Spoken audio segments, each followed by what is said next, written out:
All right, so as the glacier is melting, right, it's going to cause some of that liquid to seep into the rocks. And then as it kind of freezes again, it's going to cause that frost wedging process.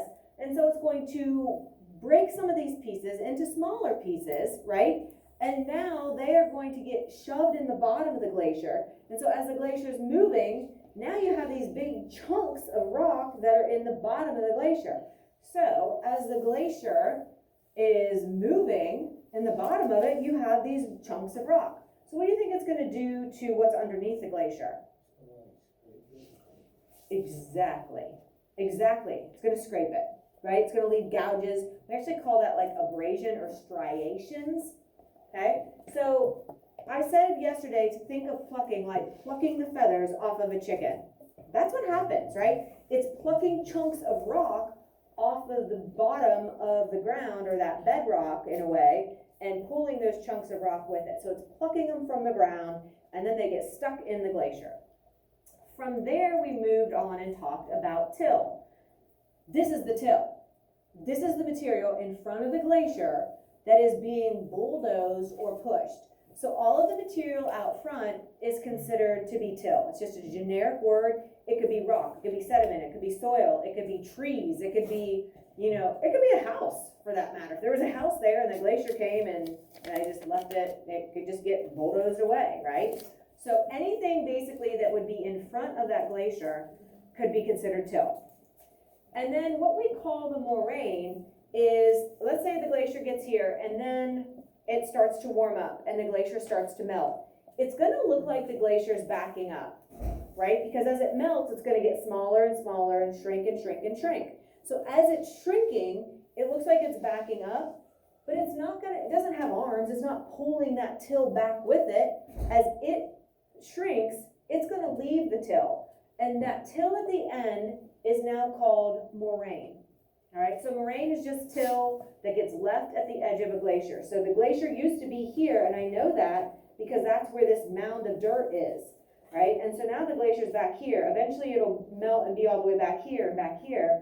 And eventually it'll all be gone, right? We don't have glaciers still here, even though their glaciers were once here. So if this is melting, it's going to turn into water, right? So you're going to get like this water rushing off of the glacier, and you can see it's going to form these little temporary streams. Okay, they look like real streams, right? Like just real windy and curvy, and they're just following the path of least resistance, the lowest gravity point, and they're just following that contour of the land. Okay, and so obviously, if water is rushing through all of this till, which is our moraine where the glacier ended, it's going to kind of cut out and take some of that till with it. So as that water is flowing, just like our bottle, it's going to, see how much it settled since the other day? It's going to carry some of that sediment with it, right? And then as soon as that sediment or that water starts to dry up or the speed slows down, it's going to drop that sediment. And so if the path was a curving path when it was that temporary creek, when the water dries up, it's still that curvy, temporary looking stream path, but now the water's gone and you have just the sediment that is now dropped. Because if the water's gone or dried up, it's not being carried by water anymore, the water's gone. This is kind of like, how do No. glaciers form? What forms glaciers? Let's hold that thought, because hold that thought, okay? So we'll hold on, we'll talk about that, okay? Good question. So once we have the dried outwash, now it forms our eskers that are the dried outwashes, and they're in that S-curved shape, eskers, S-curves, right? So the S-curves are what the eskers actually are. And then the idea that if you have this glacier, right, probably pretty likely that a big chunk will fall and another chunk of ice, right? It's like this big tower of ice, and so you'll get chunks here and there. Well, when a big giant chunk of ice lands on the ground, it's going to make a hole or a crater, and if it's full of a big chunk of ice, the ice melts, it's going to fill it with water. Now you have a little temporary lake or pond, okay? That's what the kettles are. and an erratic. An erratic is and we said erratic, like the word itself means like unexpected, not really like normal. So if somebody's driving erratically, or if you have real erratic behavior, it's not behaving the way you would expect something or somebody to behave. Well, an erratic, if we're talking about this kind of stuff, is dealing with material that you would not expect to be there. This giant rock doesn't look like it belongs there at all, right? And so we'll look at a few more examples of this too. And so then finally, there's certain glaciers that are going to form way high in the mountains. Yeah, go ahead. Real high up in the mountains. And part of the reason they form, Braden, is because the temperature never gets below freezing. And because of that, make sure you guys have this. This was our last slide yesterday. But because of that, the snow never melts. So if you get snow and it never melts, and then the next year you get more snow. Yeah. Or slide 32. I know. On the page. I know, but we rushed at the very end, so I just want to make sure everybody had 31 filled in. No, where is it? It goes to 31 to 33. It must not be on there. Yeah, sometimes I skip them.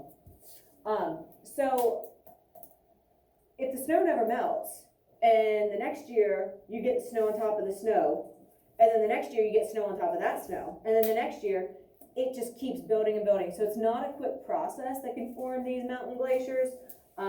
But the snow just keeps piling up and up and up, and then it gets real compacted. Because if you've ever been buried underneath snow, like if you're playing around, you feel that pressure, right? That force pushing on you.